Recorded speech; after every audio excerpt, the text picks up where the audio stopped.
Assalamualaikum warahmatullahi wabarakatuh. Hai semuanya, kembali lagi dengan saya Siti Ismalia yang seperti video-video sebelumnya. Di sini saya masih akan membahas mengenai materi mata kuliah analisis kompleks. Nah, di video kali ini kita akan belajar mengenai barisan dan deret dari bilangan kompleks. Oke. Materi yang pertama yaitu barisan bilangan kompleks. Apa sih definisi atau pengertian dari barisan bilangan kompleks ini?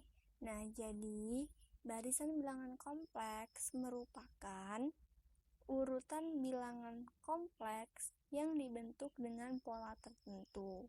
Umumnya ditulis dengan Zn dengan n-nya itu mulai dari 1, 2, 3, dan seterusnya.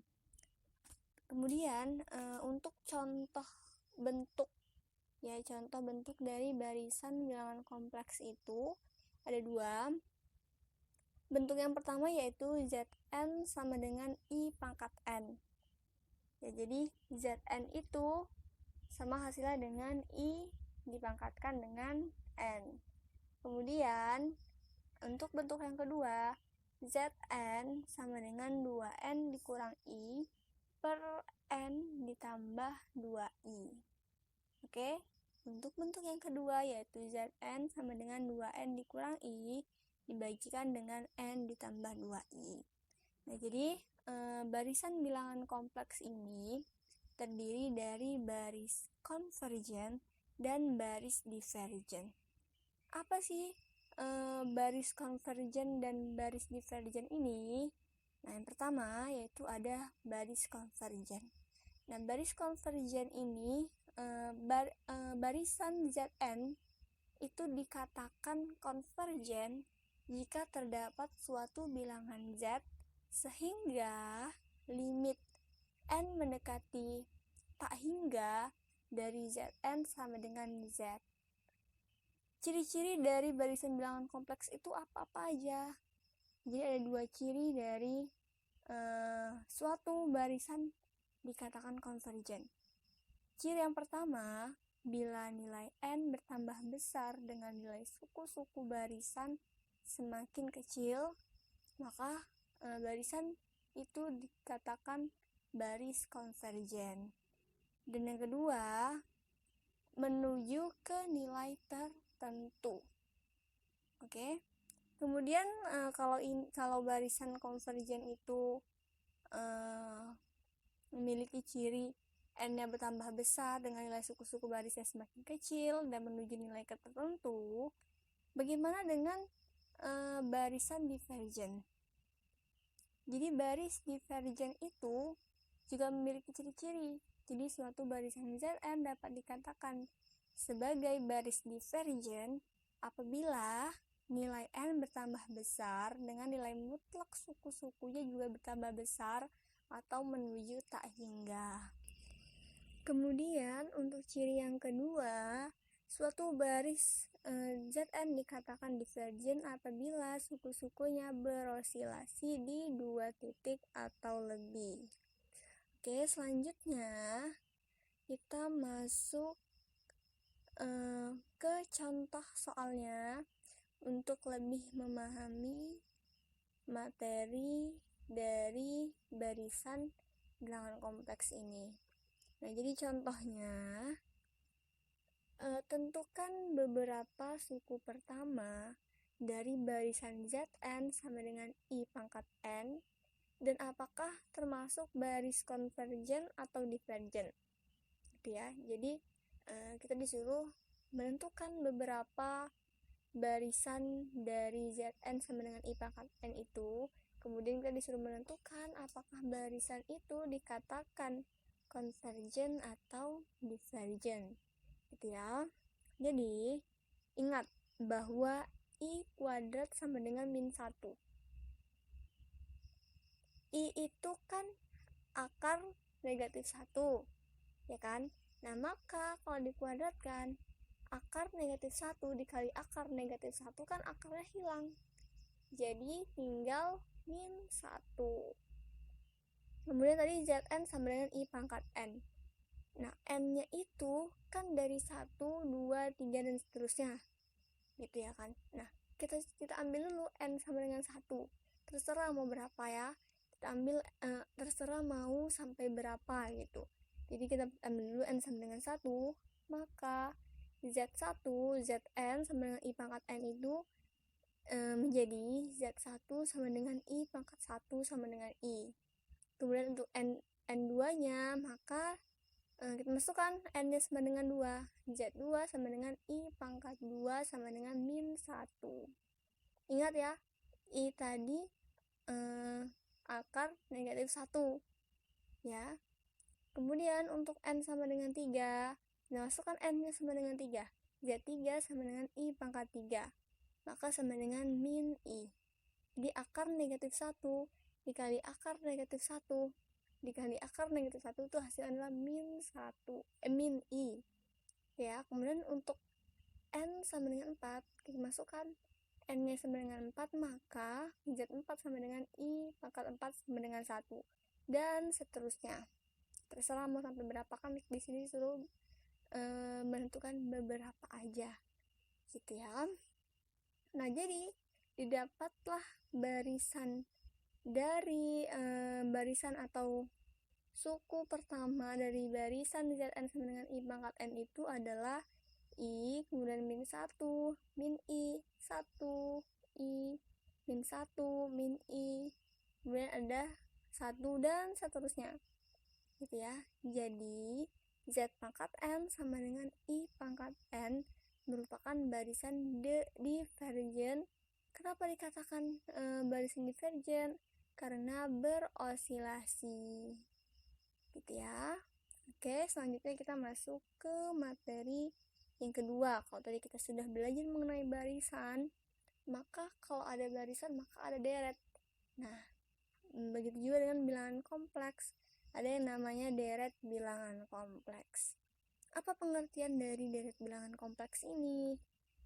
Nah, jadi deret bilangan kompleks itu merupakan penjumlahan suku-suku barisan kompleks yang suku-sukunya didefinisikan sebagai S1 sama dengan Z1, S2 sama dengan Z1 ditambah Z2, Z3 sama dengan Z1 ditambah Z2 ditambah Z3, dan seterusnya. Jadi atau dapat dirumuskan dengan Sn sama dengan Z1 ditambah Z2 ditambah Z3 ditambah titik ditambah Zn, ya, Z sampai ke N gitu.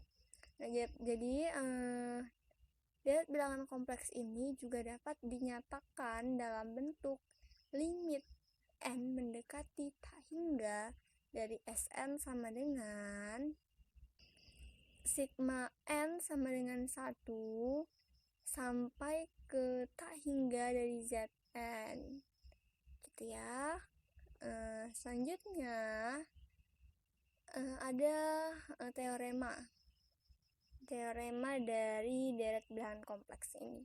Jadi suatu deret sigma Zn konvergen, maka limit Zn sama dengan 0. Jika limit Zn-nya tidak sama dengan 0, maka deret sigma Zn itu dikatakan divergen. Jadi suatu deret dikatakan konvergen apabila Zn-nya sama dengan 0. Nah, apabila limit dari Zn-nya tidak sama dengan 0, maka deret tersebut tidak dikatakan sebagai deret yang divergen. Gitu ya. Nah, di sini ada uji konvergensi deret bilangan kompleks.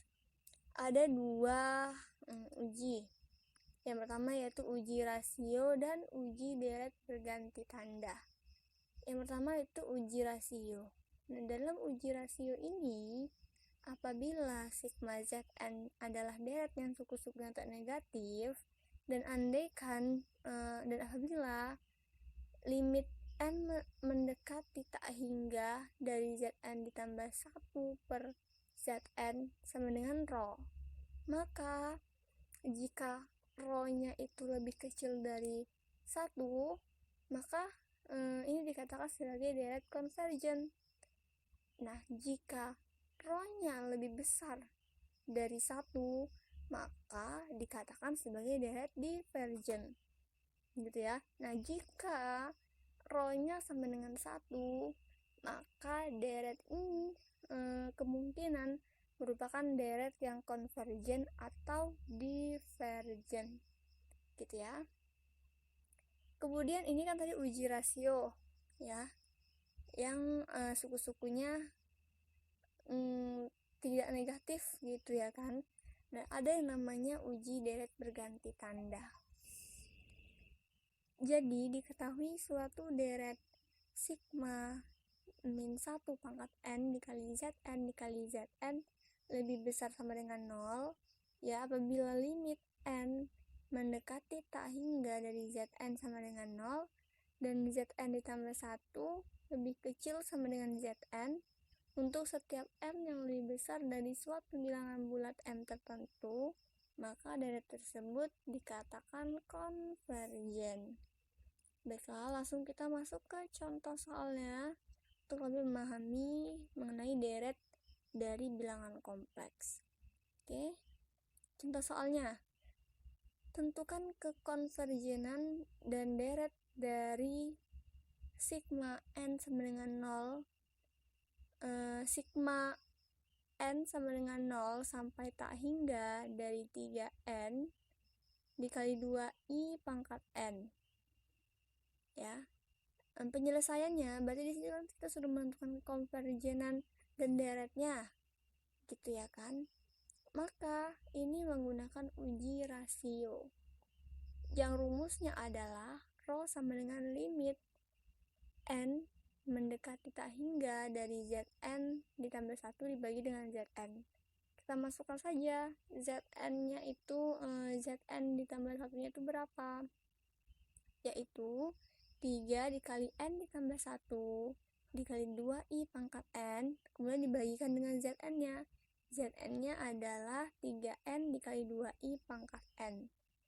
Kemudian tinggal kita masukkan gitu ya, sehingga diperoleh n ditambah 1 dikali 2i pangkat 1 ya. Sehingga diperoleh n sama dengan 1 per n dikalikan dengan 2i. Maka limit n mendekati tak hingga dari n ditambah 1 per n dikali 2i itu adalah 1 dikali 2i. Nah, 1 dikali 2i kan 2i. Kemudian kita mutlakkan ya, jadi 2i ini sama dengan 2. Nah, jadi karena kita peroleh rho-nya itu sama dengan 2, maka ini dikatakan sebagai deret divergen. Kenapa dikatakan sebagai deret divergen? Karena rho-nya itu lebih besar dari sama dengan 1, ya kan? Jadi kalau tadi kan sudah dijelaskan bahwa suatu deret dikatakan divergen apabila rho-nya lebih besar dari 1 gitu. Saya rasa demikian dapat saya sampaikan dalam video kali ini. Mohon maaf apabila terdapat kesalahan dalam video ini. Terima kasih, semoga bermanfaat. Wassalamualaikum.